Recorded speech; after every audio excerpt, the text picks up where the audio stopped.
Yeah, what's going on, dudes? Omega Killer 44 here, bringing you another video.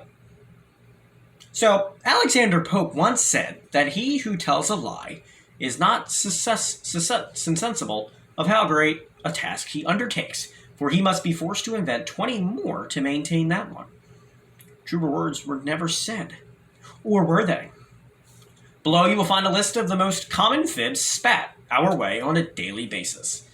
From fakery in our food to brace yourselves, lying politicians. Wait, what? Get ready to learn that some sentences are not quite what they seem. So here are the top 10 biggest lies people tell every day. Number 10, you have bad credit. Car salesmen don't exactly have a reputation for honesty. Now, many car salesmen are hardworking, honest folk who don't need to resort to tricking you. Some resort to using dirty tricks to bilk your hard-earned cash.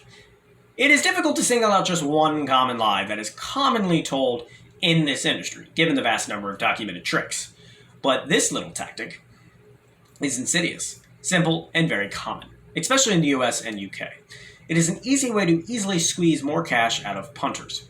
Bad credit? Question mark. We're going to need to edge against the risk we'll be taking. That 0% interest you saw on TV was for those with good credit.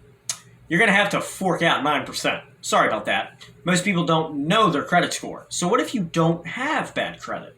Doesn't matter. They'll claim you have bad credit anyway and slap on a fee. Only those who know their credit score are safe. So learn it. Number 8, a bigger splash. In the States and number 9. In the States and some fancier neighborhoods worldwide, the notion that one must have an open house in order to gin up interest when selling one's house is ubiquitous. Unless you let droves of people tramp their way up and down your stairs all the time, eating the cookies you baked and sipping on some free champagne, you aren't going to sell your house. Many realtors and estate agents will tell their clients that this event must be done, often multiple times, if they stand any chance in offloading their house. Really? Question mark? Stats show that only around 6% of homes in the US in 2018 were sold as a result of an open house. Pretty crummy numbers versus the effort required. So why do professionals, property flippers insist on arranging open houses event? Networking. An open house is a good way to flaunt one's ability to arrange a flashy, ostentatious event for their clients. This attracts other people to the agent, not the house. It's a little like the free food and drinks at a casino. It's free! Then you feel good, you gamble more. As the odd adage goes, the house always wins. When the realtor tells you that your house has been sold, the illusion that the open house contributed is complete, but it isn't questioned. You're happy. And that shrimp po boy you ate, that time you lost the company payroll at Vegas was free too. Number 8, selling houses. Again. So if you decided that getting swindled by a grabby realtor isn't for you and decide to sell your house all by yourself, good for you. Get ready to lie a little. Owners seem to be just as prone as members of the property industry to fib their hearts out just to get a sale. Sellers looking to offload their house will downplay or just plain lie about the variety of valid concerns as a prospective buyer may have. I don't think you'll need to do any repairs. Means the ceiling is about to collapse. It's a wholesome, quiet neighborhood with great community spirit. Means gunshots ring out when the sun goes down. Check out these original features that were put in 2 weeks ago. Before you get too judgy about those lying realtors, realize that regular Joes and Joginas who are motivated to sell a large asset like a house are just as capable of lying as anyone else. Number 7, fat chance. Lies of omission are perhaps the most common lies told every day. 95% of scientists agree. Leaves out the teeny fact that science is not conscientious-led, thank goodness, but rather based on the aptly named scientific method. For a long time, medical consciousness has been used as a useful mask for poor products and even harmful ones. 20,679 physicians say Luckies are less irritating. It's toasted. Low-fat diets have long been pushed on the gullible public, all on the assumption that people will continue to think eating fat will make me fat. Or it is just to justify the addition of products made using stable crops like Franken wheat and corn to farciously carb-heavy food pyramid. No, surely not. Look how many scientists agree. Number 6, to be a world leader is to lie your ass off. Not a single president in the history of the U.S. has made it through their term without standing in front of the populace and lying. Trump, Clinton, both Bush presidents, all the recent leaders of the free world dropped some L-bombs alongside the real bombs. Joe Biden as well. Whether it be a Democrat like Obama claiming that if you like your healthcare plan, you'll keep your healthcare plan, period. Or Harry Truman claiming that the world's first atomic bomb was dropped on a military base called the city of Hiroshima, or equally shifted Republicans like Ronald Reagan claiming he had seen firsthand that the liberation of concentration camps Wallace serving during World War II. He was actually busy in Hollywood at the time, where Nixon, political allegiance is not a barrier to fibbing. But that's not a surprise. They do it all the time. Number 5, sure I can ride a horse, and they pay me $150,000 for it too, and a little extra. Lying on one's CV when applying for jobs is so common that it is barely even considered a lie. It's just what you do, right? Question mark? What about lying in an interview? Apparently this is also quite common. Not just white lies like, yeah, I just wanted to go in a different direction, when what you really think is, I hated my last workplace so much that I wanted to set the HR department on fire, didn't do any work for 6 months, and shat in my boss's desk drawer on my last day.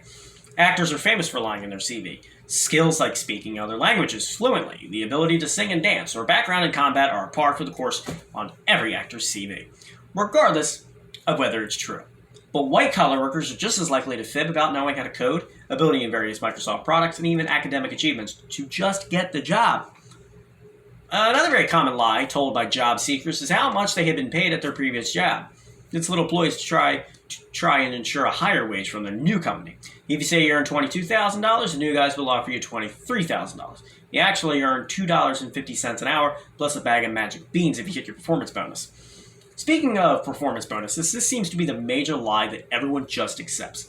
You did great. Here's some extra cash. The problem with this is that the payment is rarely related to actual demonstrable achievements or goals met. It's just extra money, probably to avoid complaints. Number 4, Epicurean innovations, snake oil, or actual fake food? Okay, we'll start out with a whiter lie that is sold to us.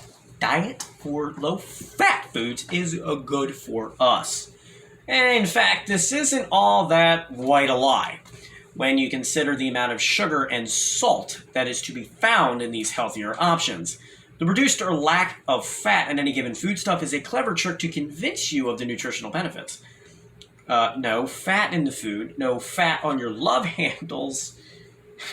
That's not how food works. It's when you get some company shill advertising spokesperson or sales rep extolling the virtues of one of these products that it falls into the lie category.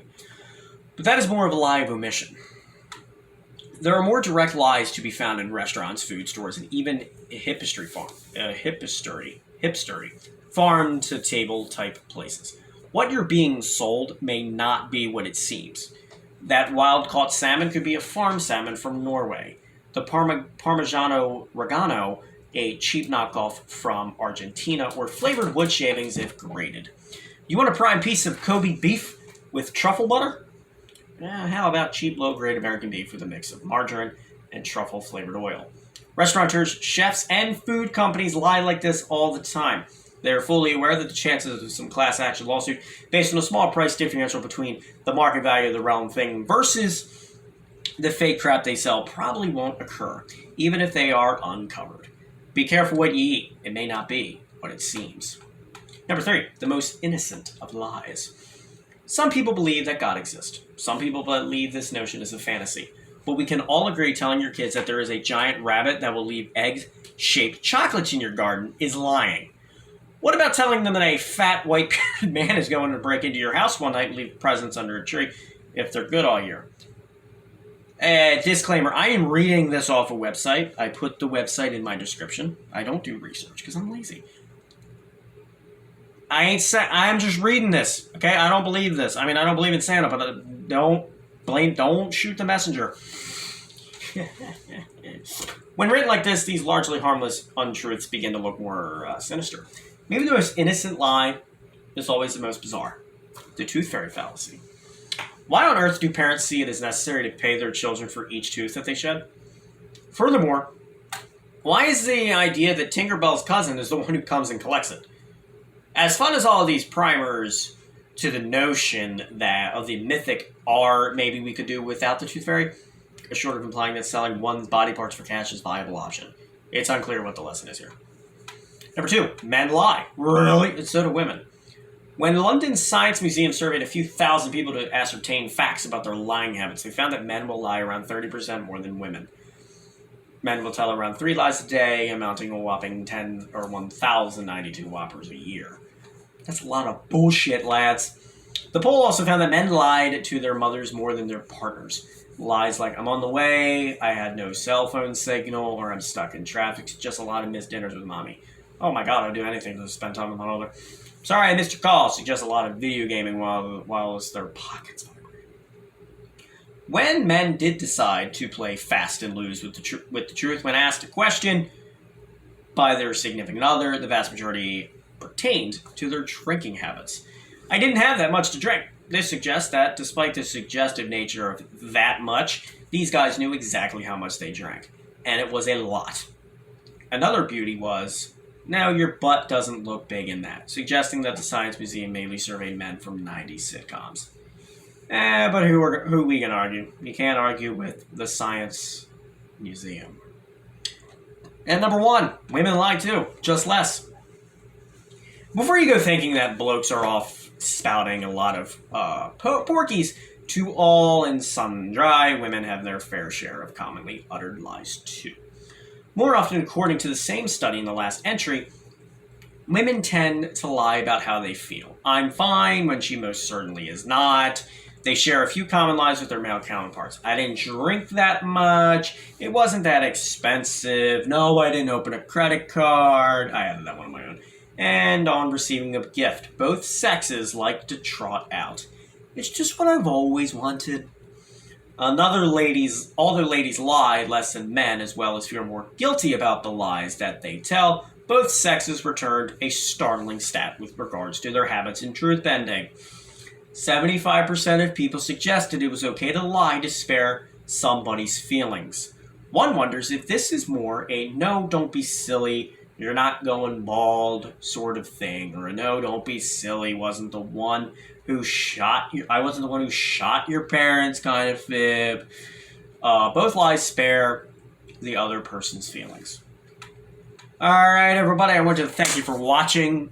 Check out www.listverse.com. No, I'm not affiliated with them. I just like their stuff. Check them out. Not link in the description, but the URL will be in the description.